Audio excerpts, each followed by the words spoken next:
Assalamu alaikum wa rahmatullahi wa barakatuh. Welcome once again to Amazed by the Qur'an, a series in which I share with you what I find amazing about the Qur'an.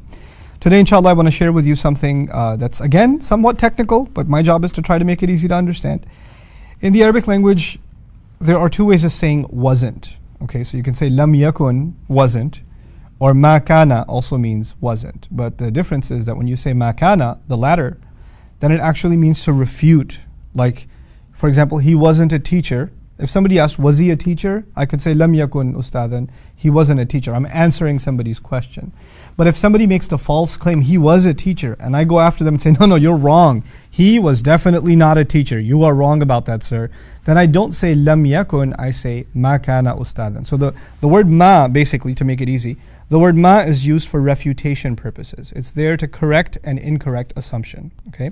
So there are two ayat, one belonging to the 6th surah, Surah Al-An'am, and the other belonging to Surah Hud, the 11th surah. Very similar ayat. أَلَّمْ يَكُنْ رَبُّكَ ذَلِكَ أَلَّمْ يَكُنْ لَمْ يَكُنْ رَبُّكَ مُهْلِكَ الْقُرَى. And the other, مَا كَانَ رَبُّكَ لِيُهْلِكَ الْقُرَى.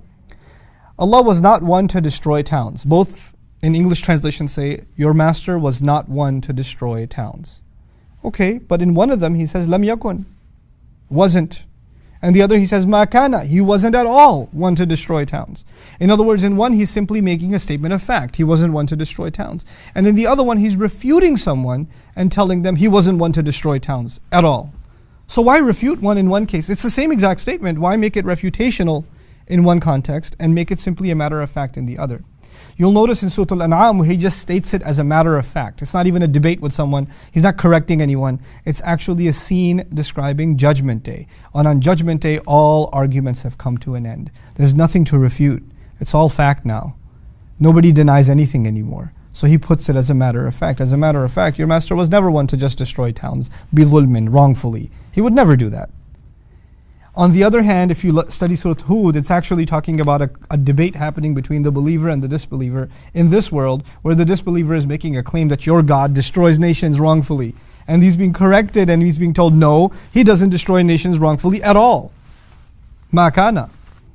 So every even phrase that you find in English translation, exactly the same, is actually very different in the Arabic, you know. And then there's the other really beautiful thing here. Destroyer of towns. Destroyer of towns, muhlik al-qura, as opposed to destroys towns. Now think about the English. Destroyer is a noun. Destroyer of towns, therefore, are two nouns, destroyer and towns. But if I say, your master doesn't destroy towns, or he would never destroy towns, when you use the verb, right, it's different. So actually, in the scene that's on about Judgment Day, he used a noun for destroying. He called himself a destroyer of towns, muhlik al-qura. But in the scene that's describing this world, he says he destroys towns. He used a verb. Now what's the difference between a noun and a verb? A noun is permanent, set, unchanged, immobile. And a verb is shifting. Like a verb is an act that's taking place or might take place. But it's not a constant.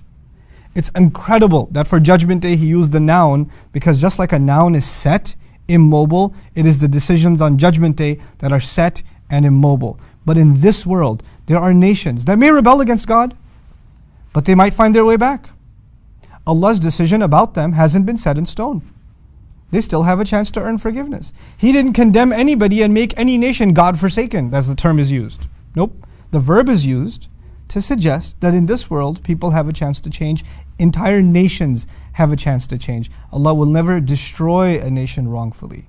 The verb is used, because he hasn't become a destroyer of them. Had he used the word destroyer, their fate would have been sealed. So the people who argue, well, number one, that he did that before, or to imply that he'll do it again, both of those are refuted just in the language that is captured inside the ayah, which to me is not only the part of the literary beauty of the Qur'an, but in that literary beauty, what is captured is the loving mercy and justice of Allah subhanahu wa ta'ala.